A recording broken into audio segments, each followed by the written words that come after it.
کچھ دنوں سے علی کا رویہ عجیب سا ہو گیا تھا۔ اس سے پہلے وہ الف چھا بھلا تھا۔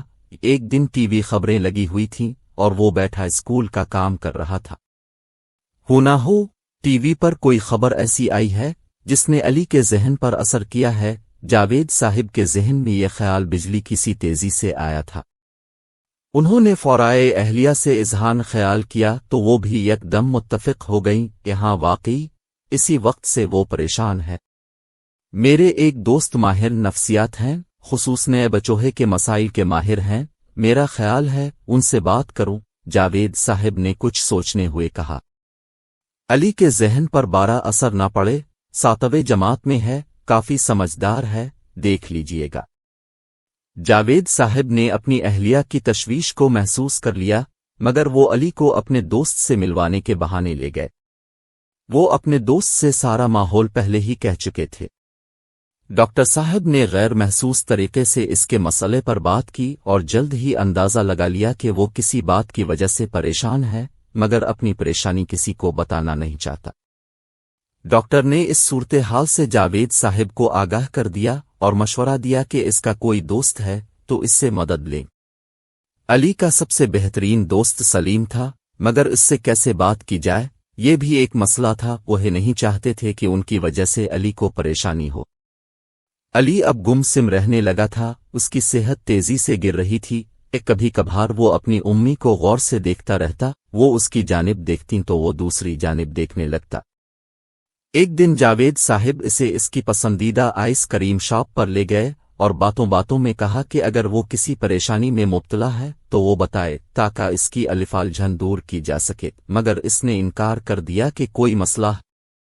علی کی امی نے غور کیا تو ایک بات عجیب لگی کہ جب باورچی خانے میں کچھ پکاتی ہیں تو علی ان کے پاس آ کر بیٹھ جاتا ہے۔ انہوں نے یہ بات ڈاکٹر صاحب کو بتائی۔ ڈاکٹر صاحب نے کچھ سوچ کر پچھلے دنوں کی خبریں انٹرنیٹ سے نکال کر سنیں، مگر کسی نتیجے پر پہنچ سکے۔ وہ اتوار کا دن تھا۔ علی آج الفاٹے تو بہت مطمئن لگ رہا تھا، جیسے وہ کسی پریشان کن مسئلے سے باہر آ گیا ہو۔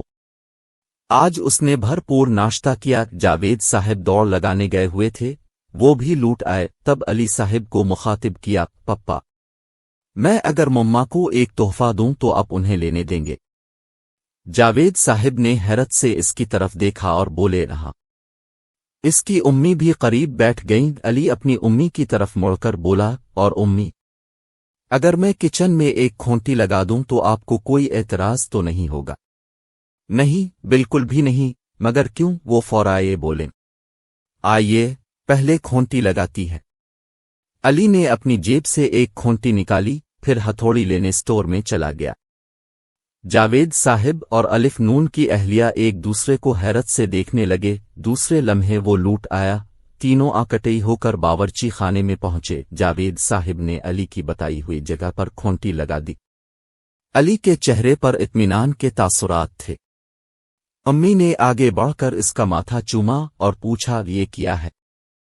جاوید صاحب بھی خاموشی سے اس کی طرف دیکھ رہے تھے۔ علی نے سر ہلایا اور بولا، پہلے میں آپ کو تحفہ دے لوں۔ یہ کہہ کر وہ اپنے کمرے میں گیا، ایک لفافہ لا کر اپنی امی کو دیا۔ لفافہ کھولا تو اندر سے ایک چھوٹا سا دوپٹہ برآمد ہوا۔ وہ ہنس پڑیں کیونکہ دال او پٹہ بہت چھوٹا تھا۔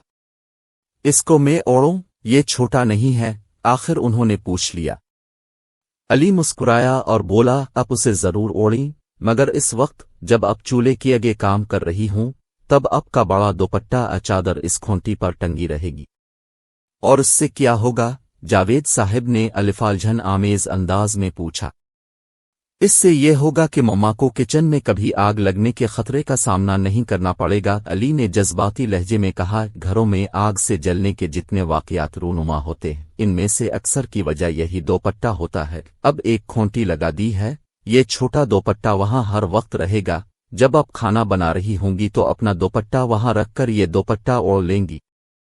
اب انہیں یاد آ گیا کہ اس دن ایک عورت کے جل جانے کی خبر ٹی وی پر دکھائی گئی تھی۔ اب علی کا مسئلہ واضح ہو گیا تھا اور اس نے خود ہی اس کا حل بھی نکال لیا تھا۔